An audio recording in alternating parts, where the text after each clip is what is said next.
Joe Rogan and Christopher Dunn revealed insane discoveries about ancient Egypt that shocked scientists because, as they found out, pyramids were built for a completely different purpose, and we have been misinformed. Pyramids were built as massive energy harvesters, and ancient Egyptians had very advanced power that allowed them to do amazing manipulations with physics and energy transmission. The things they were able to do, even we humans in the 21st century cannot do, and it's not even close. So let's start from the beginning. So the pyramids, particularly those in Egypt, such as the Great Pyramid of Giza, were built during the Old Kingdom period, around 2580 to 2560 BC. At that time, the world was vastly different, with ancient civilizations flourishing in the Nile Valley, Mesopotamia, the Indus Valley, and China. These societies were characterized by their development of writing, complex social hierarchies, and monumental architecture. The landscape of Egypt was more verdant than today, with the Nile River providing fertile land for agriculture. And some scientists propose that the pyramids were built far earlier than the commonly accepted date of around 2500 BC, positing that they could be remnants of much older, advanced pre-human civilizations or extraterrestrial beings were responsible. Christopher Dunn believes that the pyramids of Giza were not built as tombs, but as advanced energy generation and conversion systems. He thinks their precise architecture, materials, and internal design show a deep understanding of engineering and physics, far beyond what's needed for burial sites. According to Dunn, the pyramids acted like power plants, using natural energy sources like the Earth's electromagnetic field and atmospheric electricity. This idea goes against the traditional archaeological view and suggests that ancient Egyptians had advanced technology that mainstream historians don't recognize. Dunn's theory also implies that we have misunderstood our history and the technological abilities of ancient civilizations. He argues that evidence has been misread or ignored, leading to an incomplete understanding of the pyramid's true purpose. This perspective calls for a reevaluation of historical stories and recognizes that ancient societies might have had technologies that modern science is only starting to understand. In his book, The Giza Power Plant: Technologies of Ancient Egypt, Christopher Dunn argues that the pyramid's internal chambers and shafts were specifically designed to create and harness different forms of energy, such as mechanical, thermal, and piezoelectric energy. He believes the pyramid's precise alignment with the Earth's cardinal points and its use of specific materials like limestone, granite, and dolomite were intentional to help generate and transmit energy. Dunn also suggests that the pyramid acted as an electron harvester. He theorizes that its structure allowed it to collect and amplify electromagnetic energy from the Earth's atmosphere and ionosphere. According to Dunn, the pyramid's internal tunnels and chambers served as pathways for these harvested electrons, directing them to a central location where they could be used for various purposes, including possibly wireless energy transmission. During the conversation with Joe Rogan on Joe Rogan Podcast, Christopher Dunn explained that the so-called kings and queens chambers within the Great Pyramid of Giza were not burial chambers, but integral components of an energy collection and conversion system.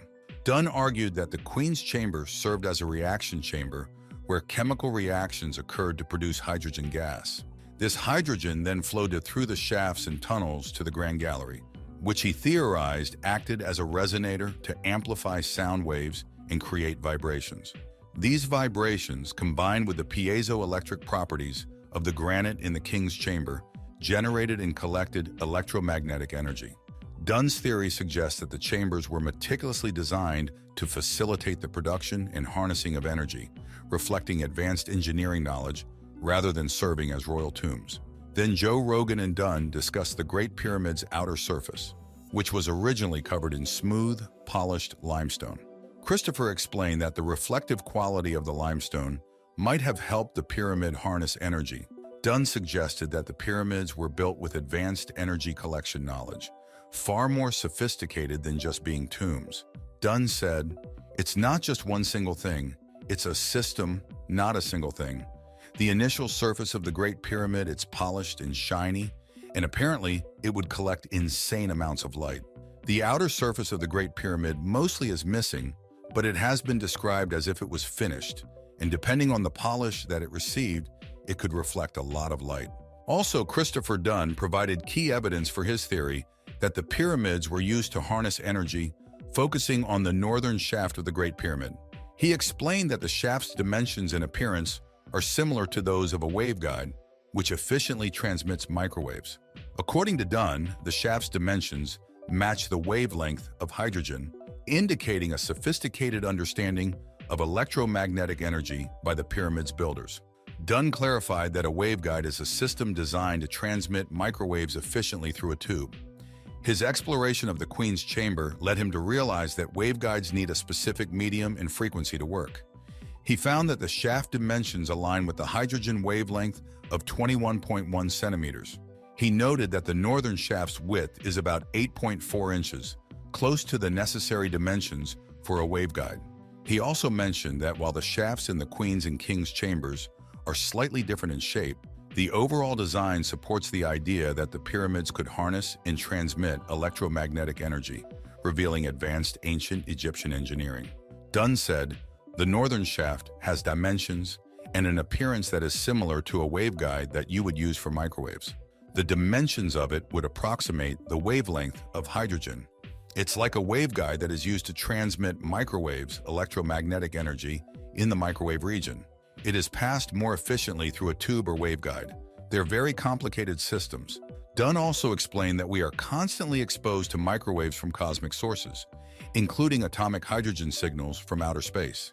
He theorized that the pyramid's passages were designed to collect these microwaves, bringing hydrogen to a higher energy state, similar to how a laser works through microwave amplification.